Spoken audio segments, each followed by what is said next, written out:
میرے ہاتھ میں جو کتاب ہے نا، یہ ہے قرآن پاک۔ یہ دنیا کی واحد کتاب ہے جس میں آج تک کبھی کوئی رد و بدل نہیں ہوا۔ اس کی وجہ یہ ہے کہ اسی کتاب کے اندر جس کا کلام ہے اللہ تعالیٰ، جس کے قبضے میں ہماری جان ہے، اس نے اس کا حفاظت کا ذمہ لیا ہے۔ میں آپ کو آیت پڑھ کے سنا دیتا ہوں۔ بسم اللہ الرحمن الرحیم۔ اِنَّا نَحْنُ نَزَّلْنَا الذِّکْرَ وَإِنَّا لَهُ لَحَافِظُونَ۔ ہم نے ہی اس قرآن کو نازل فرمایا ہے اور ہم ہی اس کے محافظ ہیں۔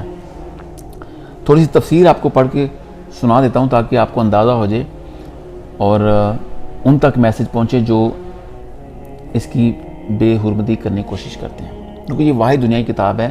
اب تاریخ اٹھا کے دیکھ لیں، ہر آنے والے بادشاہ نے، طاقتور نے تاریخ مٹا دی، اپنی مرضی سے تاریخ لکھی۔